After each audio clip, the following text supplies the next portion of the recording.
When Higuruma was first introduced, his backstory along with his unique domain made him one of the more interesting and well-received awakened sorcerers in the Culling games, especially after his fight with Yuji. Thankfully, even though it took a while, Higuruma was able to showcase his potential one last time in the death battle taking place in Shinjuku.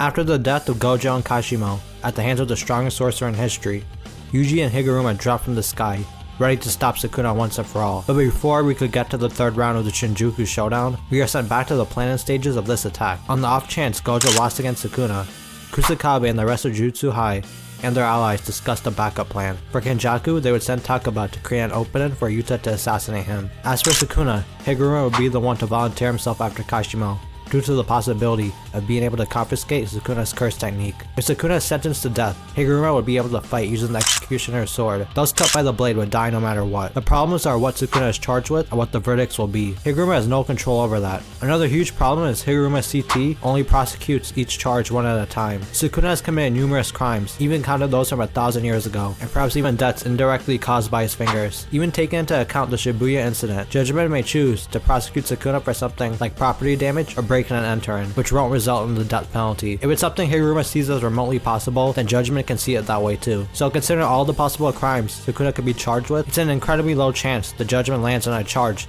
that gives Sukuna a clear-cut death sentence. However, Yuji might have a way to change that. Back to the battle though. We see numerous crows fly onto the battlefield towards Sukuna, who effortlessly strikes them down with a lightning from Kamatoke. Those crows belong to Meimei, and served as a good enough distraction for Higuruma to make his move. Higuruma uses his giant weapon to smash the ground between Sukuna and him, giving Yuji an opportunity to punch the debris towards Sukuna, blocking his field of view long enough for Higuruma to grab the hand that's holding Kamatoke with a rope. Yuji uses the opening to uppercut Sukuna's chest, but is blocked by his other three hands. However, Sukuna feels something strange with Yuji's attack, but Higuruma doesn't give Sukuna time to think and tells Yuji it's time for a retrial before activating his domain expansion. We then see that Yuji's idea was to appeal and have a retrial, dragging Sukuna back to the case for the Shibuya massacre as a co-defendant. Even if it doesn't work, they would at least be able to narrow down Sukuna's list of crimes to those done while he was incarnated inside Yuji's body. Until the trial starts again, judgment states that Yuji is accused of committing a massive murder in Shibuya. Holding up an envelope in hand, Higuruma states that Yuji didn't kill anyone, and his former confession was false and motivated by a strong sense of personal accountability. The real culprit is Sukuna. Higuruma goes on to explain his domain to Sukuna, while also thinking about how it all worked out so far. The evidence given by judgment indeed concerns Sukuna, while he was still inside Yuji. Since the Shibuya massacre was only made possible due to Sukuna's skill at wielding Jujutsu, unless Sukuna is deemed to have some sort of mental disability that doesn't allow him to be criminally charged, they should be able to secure a death sentence. Things are going well so far, but Sukuna had already heard the rules back when he was in Yuji's body and could care less about what he did. All he's interested in is the executioner's sword, so he tells Higuruma to hurry up and finish this. Hearing that, judgment immediately states that Sukuna is guilty, resulting in both confiscation and the death penalty. Sukuna grins excitedly hearing that, as the domain falls apart. Higuruma is granted the executioner's sword. Assuming Sukuna lost 10 shells after fighting Gojo, there should have been a high chance that his shrine was confiscated, leaving Sukuna with no curse technique. Not wanting to waste this one-time opportunity, the sorcerers of Jujutsu High, including Kusakabe, Ino, and Choso, arrived onto the battlefield. However, Higuruma suddenly remembered a question he was asked: if he had a death wish. You see, there were only two people that realized something was off about the seemingly golden opportunity: Sukuna and Higuruma himself. A barrage of Sukuna slashes then came at them, slicing up both Higuruma and Kusakabe. It turned out, in the case of confiscation, where the target is someone wielding a cursed tool, what will be seized is not the curse technique, but the weapon. In this case, Kamatoke is what was seized. Higuruma's lack of battle experience has left him in a very bad spot, but thankfully Kusakabe was right there to protect them both from sustaining much more damage by using a simple domain. Sukuna realizes that it's not just Yuji, it seems all of them have leveled up their fundamentals and cursed energy strengthening. On top of that, while it's not to the degree of domain amplification, Kusakabe's simple domain was able to weaken Sukuna's slashes. Of course, Kusakabe thought that those slashes were gonna kill him at first, but now realizes that not all the slashes are the ones that can cut the world like he used to kill Gojo. The most disturbing thing though is the fact Sukuna hasn't used his flames yet. Along with Cleave, a point blank dismantle, or the world cut and slash, they'd be toast if Sukuna used the fire arrow on them as well. Not wanting to worry about that anymore though, Kusakabe assumes Sukuna just can't use it right now, and asks if Higuruma is alright. Higuruma is fine and explains that confiscation was applied to Sukuna's curse tool. That's good enough though, and Kusakabe vows to protect Higuruma even if it kills him, shocking even himself by saying that. On the other hand, Sukuna comments about their improved defense, and decides to aim for their legs next. This time Choso aims to strike first with piercing blood, but Sukuna is more interested in having a race. Sukuna casually dodges Choso's attack, and then pierces his chest with two of his arms, and then throws his body at Yuji. Ino then jumps in and attacks with Nanami's former weapon. Sukuna does block the hit with his arm, but it does more damage than he expected due to having Nanami's technique, imbued with the cursed tool. Still, it doesn't take much for Sukuna to knock Ino away, only to be attacked by Kusakabe and Yuji next. He sends more slashes their way, but it gives Higuruma an opening to go over the cover Kusakabe provided and slashes Sukuna. He does manage to cut off some strands of hair, but Sukuna grabs Higuruma, punching him a few times before asking if they think they could keep up. He then sends Higuruma flying. Yuji attempts to chase after him, but Sukuna is way faster, allowing him to get to Higuruma first.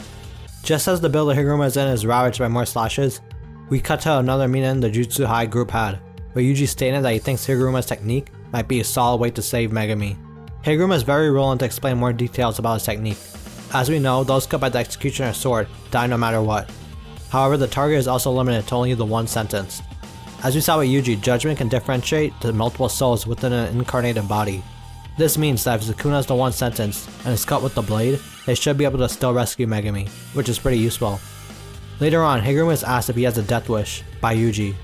Even though he doesn't have reverse curse technique to heal himself, Higuruma is still playing a key role in their fight against Sukuna.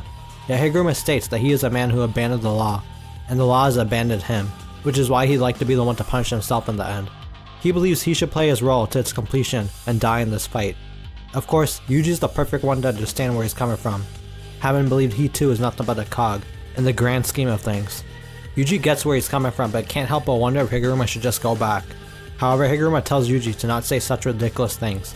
After all, he's become someone who can't even look Yuji in the eye anymore. And then we see Higuruma back in the present, having survived Sukuna's latest attack with domain amplification, an insane feat for someone like Higuruma, who had just awakened as a sorcerer only like 2 months ago. He was developing at such a rapid rate that even Sukuna himself was completely enthralled.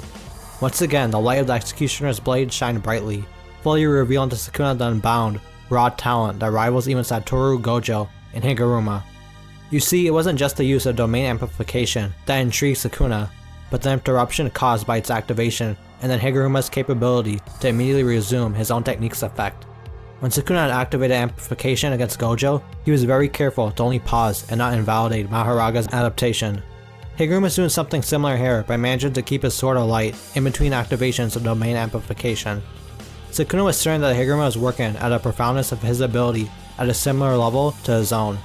With that, Sukuna, the king of curses and strongest sorcerer in history, gives Higuruma Hiromi his acknowledgement, a rare achievement only so few have achieved. Just as Yuji catches up, Sukuna destroys the building they're in.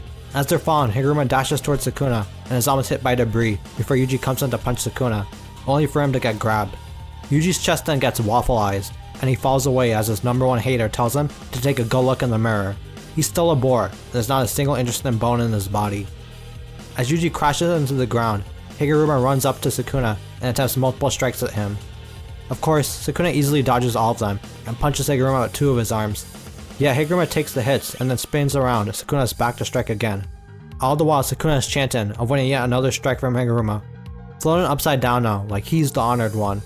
Sukuna finishes off his chants and fires off a world-cutting dismantle, destroying part of the bridge they were on. As the smoke clears, Sukuna tells Higuruma to heal himself, and we see that Higuruma is now missing his right hand. Like a teacher to a student, Sukuna urges Higuruma to go on and try it. However, Higuruma just finds the predicament he's in laughable, even a little grin on his face. No matter how cold-hearted he became, or how thorough his resolve was, the pain is still clear as day. This time, Sukuna attacks Higuruma, this time cutting his thighs and his other remaining hand off. Question if this is how far the prodigy goes. He tells Higuruma that his head will be next, and he needs to use reverse curse technique. Once again, as Higuruma lets out an agonizing cry, Sukuna urges the fledgling sorcerer to give it his best shot, otherwise it will be the end of the line for him. And so, Higuruma recalls what he once told Yuji, that he should play his role to completion and die in this fight. That's right, his role. Just before Sukuna can finish Higuruma off, something strikes Sukuna. It's piercing blood, perhaps Choso's or maybe even Yuji's. Although Sukuna blocks it, that distraction is enough for Higuruma to stand up once more, with his right hand regenerating. Higuruma has learned reverse curse technique, and he wastes no time by immediately striking Sukuna. The Executioner's sword pierces through one of Sukuna's hands. Higuruma has landed a hit, but it turns out it was too late, as Sukuna had already severed his own hand before Higuruma could pierce it. Sukuna does commend Higuruma on the attempt, but that's it. Just as Higuruma begins to get sliced, he recalls a conversation he had with Kusakabe about curses getting stronger after death. It wouldn't be impossible, and it would match their general understanding of curses more accurately.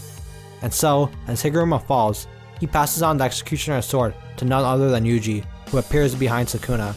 Seeing Higuruma fallen, Yuji remembers Nanami and the last words from him, that Yuji has got it from here. Then finally, Higuruma is able to look Yuji in the eyes, and with his last words, states that he did what he could. Now with Higuruma's sword passed on to him, as if it's a cursing and grasp with his own hands, Yuji intends to finish off Sukuna and complete his role as a Jujutsu sorcerer. Unfortunately, the light of the Executioner's sword fades away just before Yuji can strike Sukuna, who knocks Yuji away, slashing him as well. In the end, while Higuruma was unable to finish off Sukuna, there was one thing he did accomplish. Even after Higuruma's supposed death, Kamutoke is still gone. It may not seem like much, but Kamutoke was a major piece of Sukuna's arsenal, a weapon he used to decimate his opponents in the Heian era, such as the elite Celestial Squad and the 5 Void Generals. Kamutoke being gone is one less thing the remaining survivors have to worry about, and it's thanks to Higuruma's efforts. Even though we didn't get to witness the full potential of a sorcerer compared to Gojo, it was still great to see Higuruma in action once again, and even see him go out honorably against the King of Curses. But yeah, that should do it for this video. As always, thanks for watching. If you enjoyed the video, please drop a like and subscribe. I got some more JJK videos here too if you want to check them out. Peace.